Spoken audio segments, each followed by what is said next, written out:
ಮಂಡ್ಯ ನಗರದ ಕರ್ನಾಟಕ ಸಂಘದ ಆವರಣದಲ್ಲಿರುವ ಕೆ.ವಿ.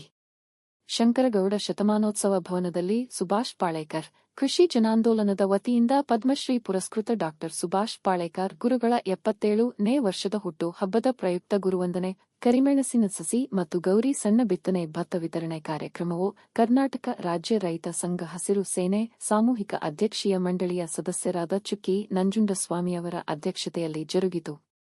ಕಾರ್ಯಕ್ರಮವನ್ನು ಕರ್ನಾಟಕ ರಾಜ್ಯ ರೈತ ಸಂಘದ ರೈತ ಮಹಿಳಾ ಮುಖಂಡರಾದ ನಂದಿನಿ ಜಯರಾಮ್ ರವರು ಉದ್ಘಾಟಿಸಿದರು. ಈ ಸಂದರ್ಭದಲ್ಲಿ ಎಸ್ಪಿಕೆ ಕೃಷಿಕರಾದ ಕೆ.ಜಿ. ಅನಂತರಾವ್ ಕೆರಗೋಡು, ಎಂ. ಶಿವಣ್ಣ, ಉಮ್ಮಡಹಳ್ಳಿ ಶೇಖರ್, ಮಂಜು ಕಿರಣ್, ಜಯಚಂದ್ರ ಶರ್ಮಾ ಹಾಗೂ ಶಿವರಾಮು ಸೇರಿದಂತೆ ಇನ್ನಿತರರಿದ್ದರು. ಹೇಗೆ ನಾವು ಪುನಃ ನಮ್ಮಲ್ಲಿದ್ದಂತ ಕೃಷಿ ಪದ್ಧತಿ ಕಡೆಗೇನೆ ಹೋಗೋದಿಕ್ಕೆ ನಾವು ಈ ರೀತಿ ಸೇರಿ ನಾವು ಮಾತನಾಡಿ ಚರ್ಚೆ ಮಾಡಿ ಕಾರ್ಯಾಗಾರಗಳಲ್ಲಿ ಕೂತು ನಾವು ಕಲಿಯುವಂತಹ ಸಂದರ್ಭ ಹೇಗೆ ಬಂದಿದೆ. ಜಯಚಂದ್ರ ಶರ್ಮಾ ಅವ್ರು ಮಾತನಾಡ್ತಾ ನಮ್ದು ಸಂಸ್ಥೆ, ನಮ್ದು ನಮ್ಮ ಬೆಳೆ ನಮ್ಮ ಬೆಲೆ ನಮ್ಮ ಮಾರುಕಟ್ಟೆ ಅನ್ನುವಂಥ ಸಂಸ್ಥೆ, ಕರ್ನಾಟಕದ ರೈತ ಚಳುವಳಿಯ ಗರ್ಭದಲ್ಲಿ ಹುಟ್ಟಿರುವಂತಹ ಸಂಸ್ಥೆ, ಹೇಗೆ ರೈತರನ್ನ ಸುತ್ತುವರೆದಿರುವಂತಹ ಒಂದು ವಿಷವರ್ತುಲ ಇದೆ, ಅದರಿಂದ ಆಚೆ ತರುವಂತ ಪ್ರಯತ್ನ ಮಾಡ್ತಾ ಇದೆ.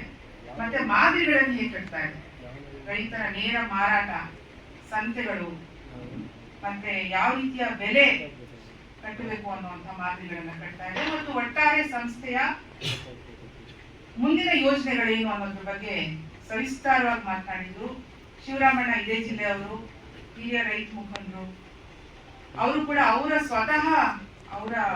ಸ್ವಂತ ಏನು ಅನುಭವ ಇದೆ ರೈತ ಸಂತೆಗೆ ಬಂದು ಮಾರಾಟ ಮಾಡುವಂಥದ್ದು, ಅಲ್ಲಿ ಹೇಗೆ ನಡೀತಾ ಇದೆ, ಈ ತರದೆಲ್ಲ ಒಂದಷ್ಟು ವಿಚಾರವಿನಿಮಯ ಆಗಿದೆ.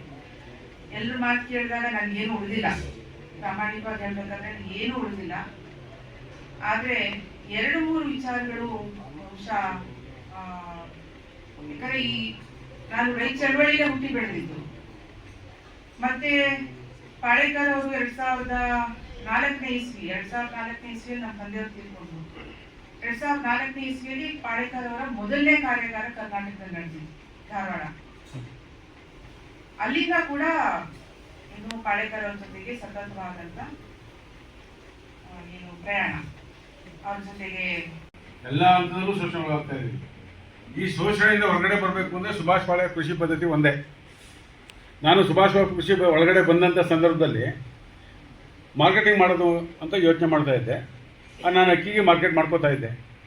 ಕಬ್ಬನ್ನ ಒಂದು 3 ಎಕರೆ ಕಬ್ಬು ಹಾಕಿ ಬೆಳೆದೆ, ಆದರೆ ಆನಂತರ ಫೇಲ್ ಆದೆ ಮಾರ್ಕೆಟ್ ಮಾಡೋದ್ರಲ್ಲಿ. ಮತ್ತು ಭತ್ತನೇ ಸರಿ, ನಮಗೆ ಅದು ನಷ್ಟನೋ ಅದು ಲಾಭನೋ ಪ್ರಶ್ನೆ ಬೇರೆ. ಮಾರಾಟ ಆದರೆ ನೇರ ಮಾರಾಟ ಮಾಡಬೇಕು ಅನ್ನೋ ಒಂದು ಧ್ಯೇಯದಿಂದ ನೇರ ಮಾರಾಟನೇ ಮಾಡ್ತಾಯಿದ್ದೆ. ಈ ಸಂದರ್ಭದಲ್ಲಿ ಒಂದು ಗದ್ದೆನಲ್ಲಿ ಗೌರಿ ಸಣ್ಣ ಭತ್ತ ಹಾಕ್ತೆ, ಇವತ್ತು ಅದನ್ನೇ ಹಣ್ತಾ ಇದ್ದೀವಿ. ಒಂದೇ ಒಂದು ಕಾಳು ಭತ್ತ, ಸುತ್ತ ಕಬ್ಬನ ಗದ್ದೆ ಇತ್ತು, ಒಂದು 20 ಗುಂಟೆ ಪ್ರದೇಶದಲ್ಲಿ ಭತ್ತ ಮಾಡಿದ್ದು. ಒಂದು ಕಾಳನ್ನು ಅಕ್ಕಿಗಳು ಬಿಡಲಿಲ್ಲ, ಬಿತ್ತನೆಗೂ ಬಿಡಲಿಲ್ಲ. ಅವ ಅನಿವಾರ್ಯವಾಗಿ ಕಬ್ಬಿಗೋಗ್ಬೇಕಾಯಿತು. ಅದೇ ದೇವ್ರು ಕೊಟ್ಟಂಥ ಒಂದು ವರನೇನೋ ಗೊತ್ತಿಲ್ಲ. ಅಷ್ಟೊತ್ತಿಗೆ ಪಾಳೇಕರ್ ಕೃಷಿ ಸ್ವಲ್ಪ ಅರ್ಥ ಆಗಬೇಕಾದ್ರೆ ಸ್ವಲ್ಪ ಕಷ್ಟನೇ ಇದೆ, ತುಂಬ ಕಷ್ಟ ಇದೆ. ಅದು ಅಷ್ಟೊತ್ತಿಗೆ ಓದ್ಕೊಂಡು ಅದ್ರ ಬಗ್ಗೆ ಲೇಖನ ಮಾಡಿ ಕಾರ್ಯಾಗಾರ ಎಲ್ಲ ಮಾಡಿದಾಗ ಅರ್ಥ ಆಗಿತ್ತು ಸ್ವಲ್ಪ. ಈಗ ನಮ್ಮ ಮಧು ಚೆಂಗಲ್ ಮಧು ಇರಲ್ಲ, ಅವರೆಲ್ಲ ನಾವೆಲ್ಲ ಸೇರಿ ಚರ್ಚೆ ಮಾಡಿ ಅರ್ಥ ಆಯಿತು. ಬರೀ ಜೀವಾಮೃತ ಮಾತ್ರ ಹೇಳ್ತಾರೆ, ಜೀವಾಮೃತ ಮಾತ್ರ ಮುಖ್ಯ ಅಲ್ಲ, ಮುಚ್ಚಿಗೆನೇ ಭಾಳ ಮುಖ್ಯ ಅಂತ ಗೊತ್ತಾಯಿತು. ಸರಿ, ಗುರುಗಳು ಹೇಳಿದ ಯಥಾವತ್ತಾಗಿ ಅಳವಡಿಸ್ಬೇಕು ಅಂತ ಹೇಳಿ ಒಂದು 20 ಗುಂಟೆ ಪ್ರದೇಶದಲ್ಲಿ ಅಳವಡಿಸಿದೆ. ಅವರ ಪುಸ್ತಕಗಳನ್ನ ಓದ್ತಾ ಬಂದೆ, ಅವ್ರ ವಿಡಿಯೋ ನೋಡ್ತಾ ಬಂದೆ. ಪ್ರತಿಯೊಂದು ವಿಡಿಯೋಗಳನ್ನು ಕಬ್ಬನ ಬಗ್ಗೆ, ಹ್ಯೂಮಸ್ ಬಗ್ಗೆ ನಾನು ಸಹ ಒಂದಷ್ಟು ವಿಡಿಯೋಗಳನ್ನ ಮಾಡ್ತಾ ಶುರು ಮಾಡಿದೆ. ಓದ್ತಾ ನಮ್ಮ ರವಿ ಪಟೇಲ್ ಇಲ್ಲೇ ಎಲ್ಲ ಇದ್ರು, ಒಟ್ಟಾಗಿದ್ದಾರೆ ಅಂತ ಅನಿಸುತ್ತೆ. ಸೊ ಅವರು ಹಿಂಸೆ ಕೊಟ್ಟು ಒಂದು ವಿಡಿಯೋ ಮಾಡಿಸಿದ್ರು. ಅಲ್ಲಿಂದ ಓದೋಕ್ಕೆ ಪ್ರಾರಂಭ ಮಾಡಿದೆ, ನೈಸರ್ಗಿಕ ಕೃಷಿ ಬಗ್ಗೆ, ಪಾಳೇಕರ್ ಕೃಷಿ ಬಗ್ಗೆ. ಆನಂತರ ನಾನು ವಿಡಿಯೋ ಮಾಡೋ ಒಂದು ಧೈರ್ಯವನ್ನು ಮಾಡಿದೆ. ಆಗ ಮೊನ್ನೆ ಅನಿವಾರ್ಯವಾಗಿ ಕಳೆದ ಒಂದು ಯುಗಾದಿ ಹಬ್ಬ ಕಳೆದ ಮೇಲೆ ಕಬ್ಬು ನೆಡಬೇಕು ಅಂಥೇಳಿ ಮನಸ್ಸು ಮಾಡಿ ಒಂದು ವಿಧಿ ಇಲ್ಲದೆ ಕಬ್ಬು ನೆಟ್ಟಿದ್ದಾಯಿತು. ಕಬ್ಬು ನೆಟ್ಟ ಪಾಳೇಕರ್ದು ಆದಿಚುಂಚನಗಿರಿ ಮಠದಲ್ಲಿ ಮಾಡಿದ್ವಿ. ಆಗ ಒಂದು ಅನುಭವನ ತಮ್ಮ ಮುಂದೆ ಇಡ್ತಾ ಇದ್ದೀನಿ. ನನಗೆ ಯೋಚನೆ ಇದ್ದಿದ್ದು ಬೀಜದಿಂದ ಹಿಡಿದು ಮಾರ್ಕೆಟ್ವರೆಗೆ. ಸದ್ಯ ಅಷ್ಟೊತ್ತಿಗೆ ಮೇಡಮ್ನವರಲ್ಲಿ ಪರಿಚಯ ಆಯಿತು ಚುಂಚನಗಿರಿಲಿ. ಶರ್ಮನೂ ಪರಿಚಯ ಆದರು. ಆನಂತರ ಹಳೆ ಬಿಡುಗೆ ಬಂದಾಗ ಮಂಜು ಕಿರಣ್ ಅವರ ಹಾಸನದಲ್ಲಿ ಅವರ ವೈಖರಿನ ನೋಡಿದೆ. ಅದು ಸಹ ಭಾಳ ಸಂತೋಷ ಆಯಿತು. ಆಮೇಲೆ ಮಾತಾಡ್ತಾ ಹಳೆ ಬಿಡೋದು ಹೆಂಗೆ ಕಾರ್ಯಕ್ರಮ ಮಾಡೋದು ಇನ್ನೂ ಅವೆಲ್ಲ ಹತ್ತಿರ ಆದ್ವಿ. ಹಾಗೆ ರಾಜರಾಜೇಶ್ವರ ಮಾರ್ಕೆಟ್ನ ನೋಡಿದೆ. ಅಷ್ಟಕ್ಕೆ ನಮ್ಗೆ ವಿಕಾಸ್ ಇಲ್ಲೇ ಇಲ್ಲ ಇದ್ದಾರೆ, ಬಂದಿದ್ದಾರೆ ಇಲ್ಲ ಅನಿಸುತ್ತೆ.